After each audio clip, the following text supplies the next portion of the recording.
kid who swings a golf club like a dream.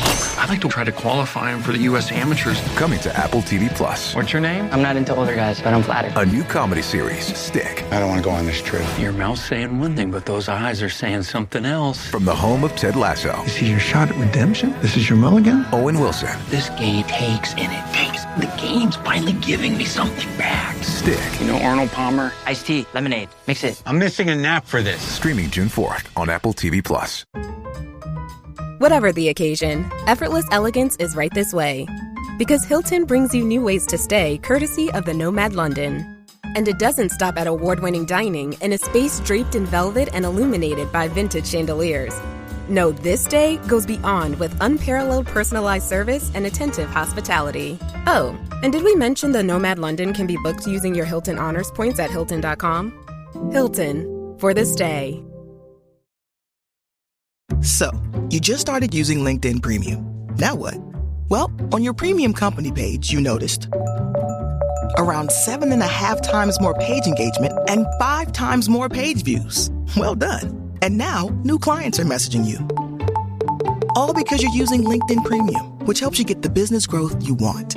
Think big, small business. Think big.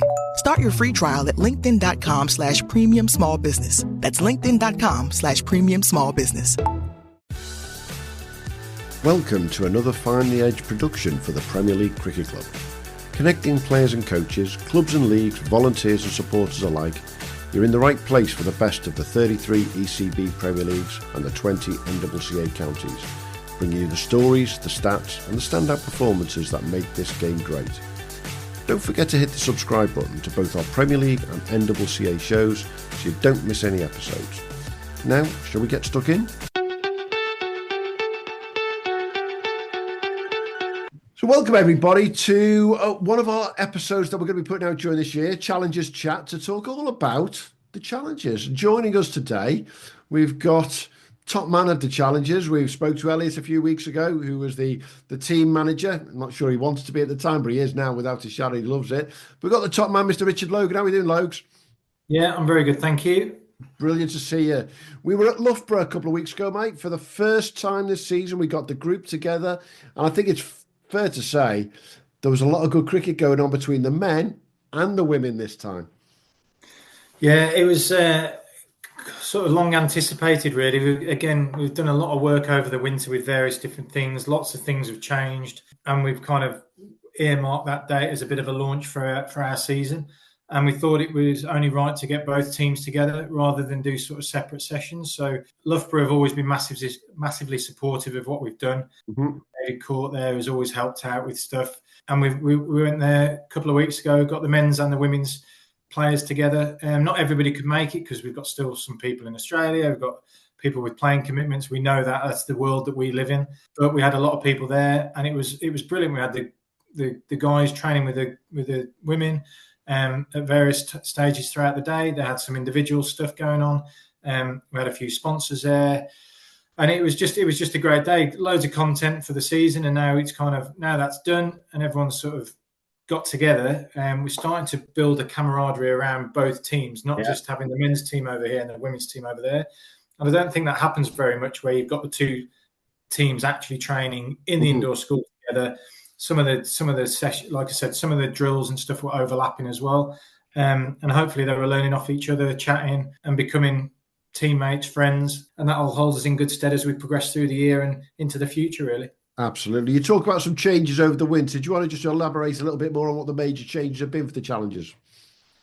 Yeah, I suppose it's all been off the field. So on the field, our goals haven't changed. We want to be a pathway for our players into professional cricket or having an opportunity to play at the very highest level, both in the men and the women's games. So that's definitely not changed. But off the field, there's been a number of things, and it's quite a lot of detail. But I suppose the overview of everything is previously we've been the women's side of the Challengers last year was funded through some additional funding through ED&I. The NCCA decided to spend on the women's team. And the men has been part funded by the NCCA. So that was always with the goal of the Challengers men playing in the Metro Bank and or the T20 Blast, of which there was sort of ongoing conversations. We found out towards the back end of last summer that wasn't going to be possible in the short term future. Whether that will come again, who knows? But certainly for the next year or two, it's not. So the decision from the NCCA was that they wanted to maybe reduce down to maybe 1 or 2 games. Now, having been involved in the challenges from the inset, and probably going back 3 or 4 years really from the ECC days, we wanted to continue that on and grow it rather than take it back to 2 or 3 games, 1 or 2 games. So ultimately, the running of the challenges now has been taken off into my personal business, and that is run predominantly by Elliot, who's my business partner. We've still got similar people involved in the coaching side of it. So really, that's just the administration, the management, and the funding side of things is taken on by the business. And then, like I said, from the front end, everything is as it was really. But yeah, they're the structural changes. So it's come away from the NCCA. But I must say that from a selection perspective, our team is almost 100% made up of national counties players. Yeah. And I don't see that changing for the foreseeable future. We might have 1 or 2 players that come in who have dropped out of the first class because I suppose we can do. We're an independent company now running the team. However, national counties are where the majority of the best players play. So we'll definitely be picking from that. And our squad hasn't changed a huge amount. I suppose one of the really plus points for me from last year is halfway through the year, we had a challenges squad play against the best performing national counties players at the time that weren't in our squad. Yeah. And there's been quite a few of those players that played against us in that game that are now in the squad.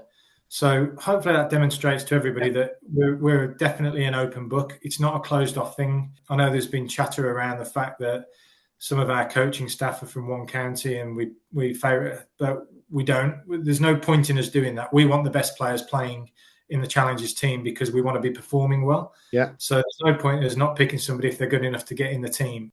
So I think that was a real plus from last year, and we're potentially going to have a similar fixture this year because, like I said, from the front end, not a huge amount's changed. We've got some really good fixtures in for both the men and the women, and we want to make sure that everybody knows if they want to play and want to be up for selection, then we'll be looking in both the men and the women's game throughout the whole year for people that are performing really well. Absolutely. I think let's get round to those fixtures because that's the key to what's going to be happening during this year. We've got the training sessions and potentially another training session coming up in the next month or 2. But those men's fixtures that have been announced so far, you've got the Guernsey trip for your T20s. You've got Zimbabwe coming back over for 2 50-over games later on this year. What else could we potentially see the Challengers men getting up to? Yeah, well, we've got a 2-day game as well against a touring sort of Mumbai Indians team. So there's a lot of people who are going to be playing in that team that are currently playing in the IPL and in the Indian first class system. So that's going to be a really strong team. So that'll be a great opportunity for the lads to play against an Indian team, which offers a different challenge, I suppose. Yeah. So with regards to the first class games, yeah, we're trying to finalise those. It's a hectic fixture list for the first class counties this year, so it's been tricky to sort of tie down fixtures with them, but we're hoping to get a couple of those in as well. I think they're quite key to getting the players in front of first class counties. Yeah. So yeah, a couple of those might drop in, and then as usual in October we're going back to the ECC to defend that title, and the challengers will make up the England team that go there as well. So that's the men's stuff. And then in the women's, we've got some really exciting fixtures. We've got 5 games sorted across different formats: 3 T20, 3 50-over days worth of cricket. 2 of those days are against Lancashire. One in June, one in September, and then in the middle we've got Notts, the Blaze, Surrey, and Hampshire. So they'll all be Tier 1 second 11 games. But yeah, again, a great opportunity for our team. It's going to be a mix of Tier 2 and Tier 3 players to be seen by Tier 1 counties. And in the women's game in particular there's a number of our Challengers squad will end up playing against their own sort of teammates and vice versa to a certain extent. Or somebody like Amy Wheeler might be coming out and playing for the Blaze versus the Challenger. You're going to get a right old mix of players being on that showcase, aren't you, basically? Yeah, I think so. That's one of with the new structure in the women's game, I think there's going to be a lot of movement anyway. So one of the areas that we're really conscious about monitoring throughout the year is who's getting cricket. Yeah, who's getting cricket. We don't want to be picking people who are getting loads and loads of cricket and not giving people the opportunity to play. So it is a slightly different a slightly different process in the women's game. In the men's game, we'll be picking best players generally because we want to have the best team, we want to perform well, and we want to win games. In the women's team, we definitely want that. But at the same point, because of the new structure, we also want to be an added resource for players to play some really high quality cricket and to be seen by the tier 1 counties. So it's a bit more of a mix in the women's game. And again, something that we're going to have to play by ear as the season goes through, because the last thing we want to do is give cricketers lots more cricket when they've already got loads, when there could be some other cricketers who aren't getting a huge amount. So, it's going to be a bit of a tricky one, but hopefully we can communicate with the players, with some of the coaching staff at the tier 2, tier 1 maybe, academies, and tier 3 to ensure that we're playing the right people at the right time and not either overloading or underdoing any of the players. Absolutely. And you got some great games, the women and the men lined up, but long term, what's your, not just philosophy, but I'll use the word dream, your target? Where do you want this Challengers franchise? Because effectively that's what you are now, isn't it? A sort of franchise group. Where do you want it to go in the next year, 2, 3 years? I suppose there's two things to that. From a playing perspective, we want to get a really good set fixture listing every year against some really high quality teams. So we've got that this year, I think, and we want to repeat that. And I think it's really key that we sort of manage fixtures with first class counties in the men's side. We've got that with the women, and I think we can retain that. Can I just ask, was that easier to sort this year on the back of the fact that last year everyone saw how competitive the Challengers could be? It wasn't actually, because I think that's because of the fixture list. So I think next year, if there's a bit of a rejig, it will be easier. We've had some really positive conversations, and a lot of the counties have said, we just can't get it in this year, but we'll definitely will next year. So I think there's definitely a drive to players, because I think it's good from all counties want to play against a really high quality team. And 2, hopefully we can do some of their recruitment for them. And if they know that we've got all the best players that aren't playing county cricket, then just come to us and we'll sort of lay them on a plate, really. So I think, that's certainly one of the things from a cricket perspective. We want to get a set fixture list. I actually don't think that looks like 19, 20 games in a year. I don't think we'll ever get to that stage. I think sort of 6 games is our sweet spot across different formats. But again, that may change as we progress on. But I think that's a really good sort of target for next year as well, to get 6 fixtures for the men, for the women, a little bit more training throughout the winter so we can actually get our players together and we can actually impart some improvements on them. But again, all these things have got to be managed because there's university cricket, there's their national county stuff, and people are playing and training a lot. So we just need to make sure that we're hitting the sweet spot with the amount of training and amount of times we get them together. We're looking at overseas trips. We're talking to a number of people about going and playing abroad, which I think could be a great experience for the players. And I suppose that's the key point. If we can organise stuff that's going to add to the players' experience and their cricketing ability, then we'll look to do it. So we'll always be quite flexible. We'll always be open to things. But I think that set fixture list, a little bit more winter training is certainly our short-term goals. And then longer term is, maybe to have a Challengers brand in each of the test playing countries and have a global competition. We've got to walk before we can run, because ultimately, as all these things cost budget, and we need to make sure that we've got the commercial support as alongside our driver as a sort of team to take part in all these different things. I suppose that listening to you there's a huge almost level of academization to bring in that, isn't there? So you've created almost a mini academy to a certain extent for bringing these players through and driving them through to potentially first-class counties, franchise cricket around the world. Yeah, and I think if you took all the other cricket away completely, then we could absolutely do that. We could set up regional performance hubs all around the country, have all the best players feeding into those, and we could work with SACA, with ACE, to the universities, with all these different things. However, that's not the case. There is a lot of other cricket, and there's a lot of other cricket in a similar area.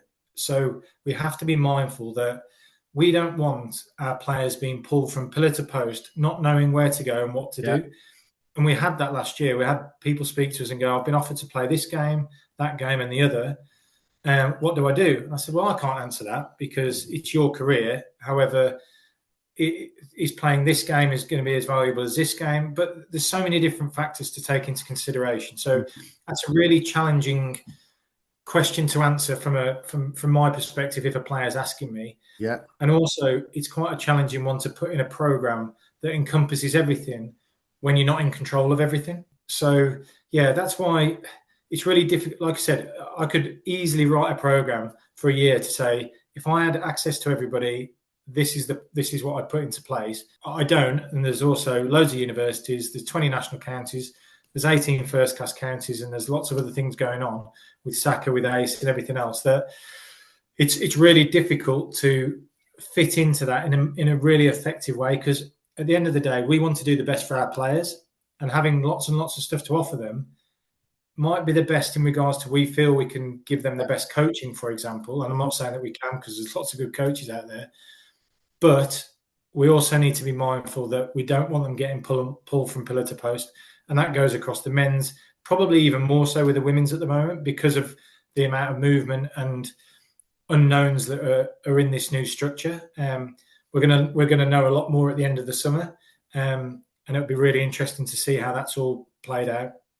In terms of targets for the future, though, I'm going to put you on the spot. Last year, Tom Hinley went off and played second 11 cricket and then first 11 cricket for the Metro Bank for Worcester.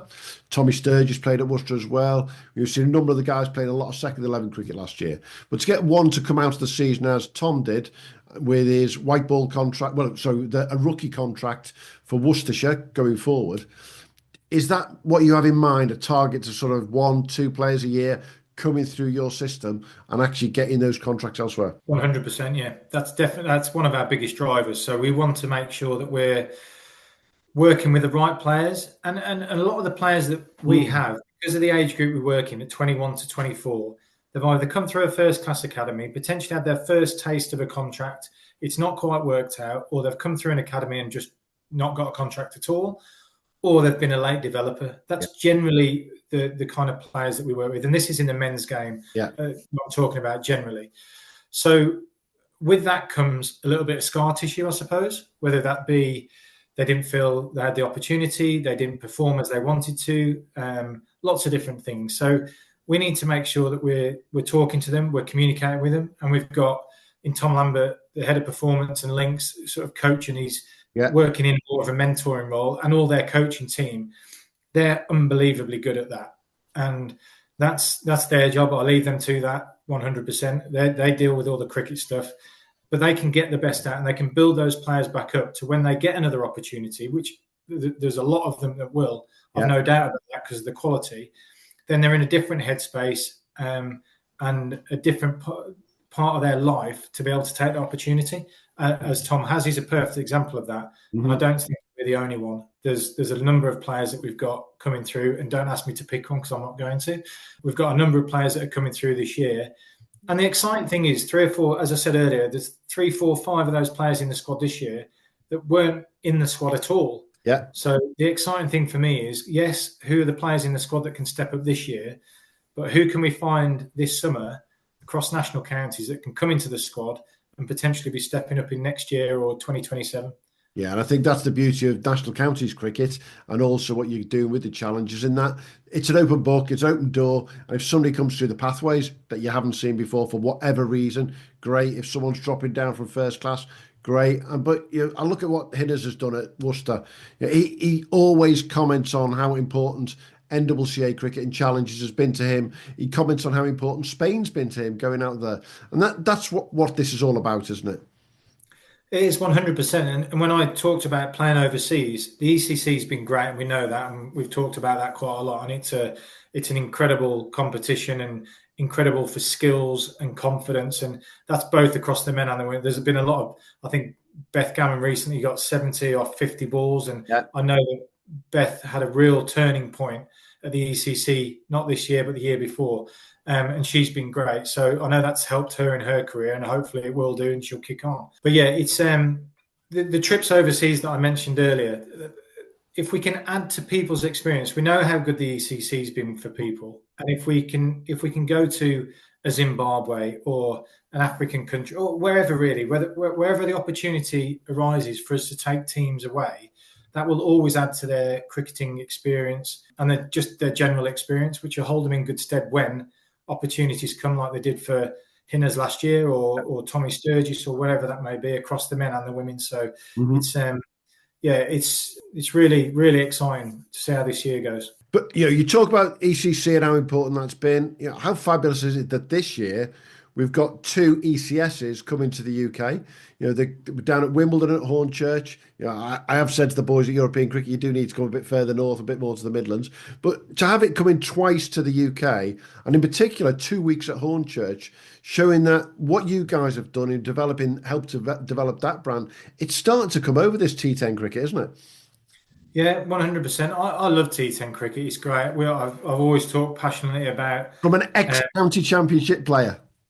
Yeah, and it's just so exciting to watch. If you've been involved in it, playing it, or there's never not a game that's ridiculously exciting. It feels, and the skills that it develops, both batting and bowling, you can really see we can see the players that are playing here the following summer that have been out there. Obviously, we know who they are, but do you know what I mean? We can see the confidence and the way they go about their batting is probably the key thing. They just look to whack the ball because that's what you have to do from ball one. So I think it's great to have a bit more of that cricket here, and no doubt more of it will come over, and more of it as soon as people get a taste for it. Just the speed and everything else, and it's great to see that Hornchurch and Wimbledon are playing well. We were involved in the Wimbledon one last year, and I think the week was a big success. So I'm not surprised to see it coming back. Yeah, hopefully the weather's a bit better than it was at Wimbledon last year. I think it was about -6 in the middle of July or something daft, wasn't it? So fingers crossed. Yeah, it was. It wasn't particularly pleasant, I must admit, but it was a good tournament.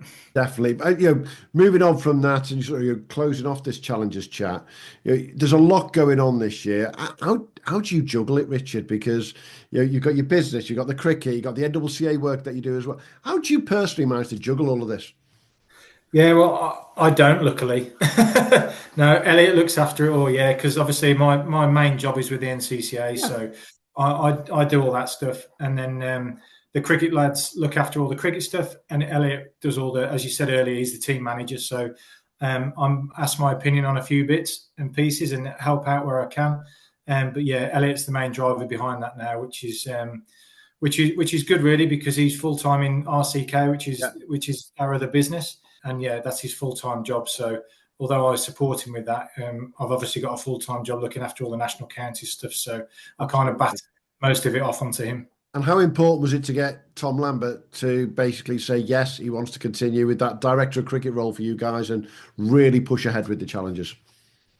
Yeah, well, I think quite a few things have changed over the winter for Lambert as well. If people follow national counties cricket, they know he's been heavily involved with Berkshire for 13 years and been the most successful coach in the national counties for that period of time, with winning a huge amount of trophies. So he's moved on to a different job this winter.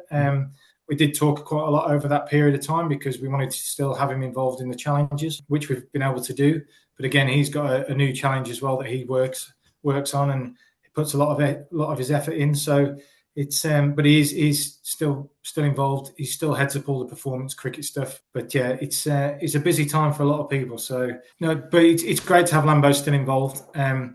As I've said, he's been super successful in the national counties. And me and him have got a very good relationship. We've known each other for years, whether it either be playing together or when he first took over the coaching stuff. So I have full faith in his ability of what he can get out of the players, both across the men and the women. So I'm looking forward to seeing him work this summer. And going back to where we started at the start of this chat, seeing Lambo and the other coaches, Eddie, Martin, who were there, and Link's doing his bit a couple of weeks ago down at Loughborough, bringing the whole thing together. I mean, I think I've said to a few people, it was possibly the best training day I've seen in 20 years around cricket grounds. It was phenomenal to see what was going on.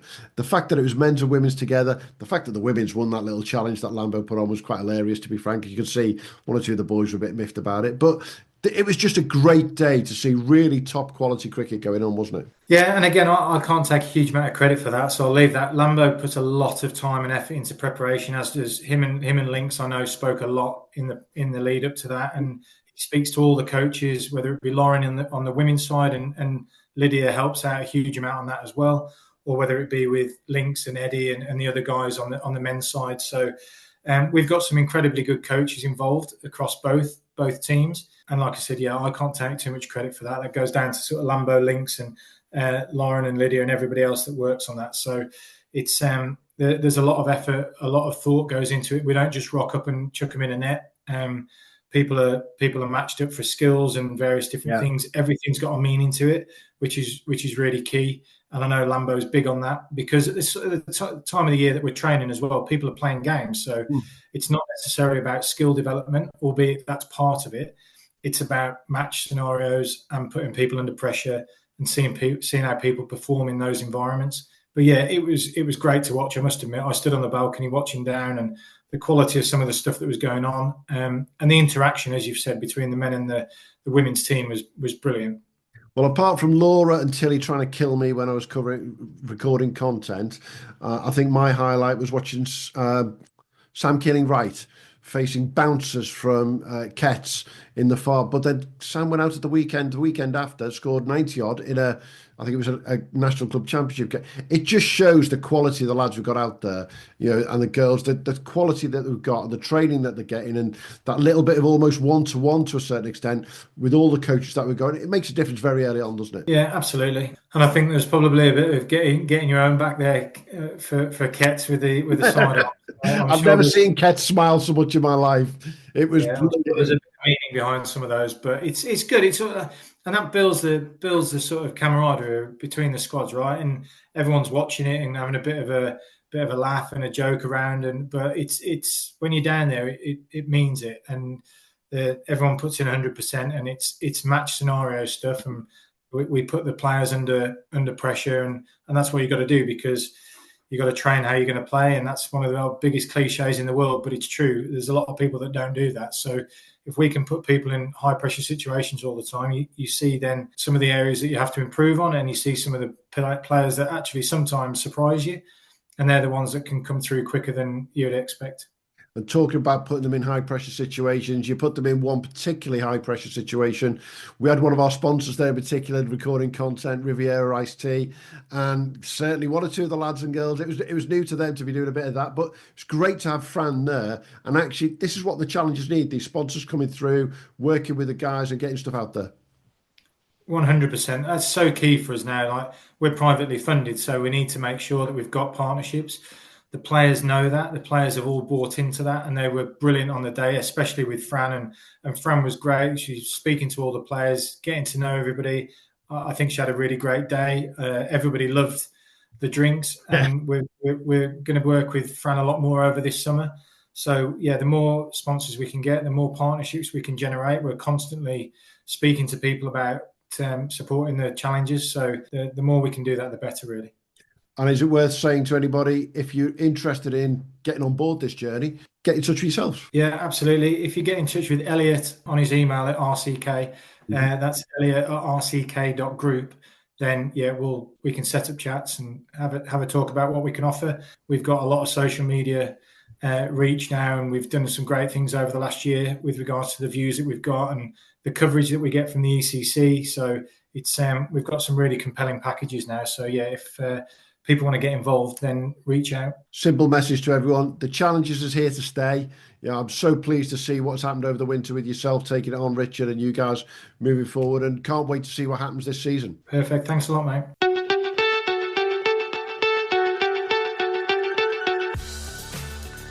Thanks for joining us at the Premier League Cricket Club. We'll be back soon with more from the world of Premier League and NCCA cricket. But in the meantime, don't forget to subscribe, leave us a review and follow us wherever you get your socials. Or maybe check out our website, premierleaguecricket.co.uk, to stay updated. Until next time, have a good one.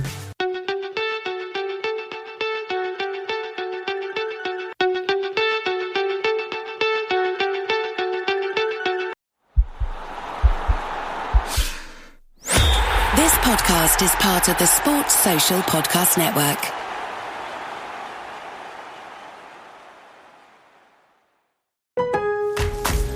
Memorial Day deals are here at Lowe's. Get up to 40% off select major appliances, including Samsung. Plus, save an extra $50 on every $500 you spend on select major appliances $396 or more, like the Samsung Bespoke French Door Refrigerator featuring beverage center and dual ice maker.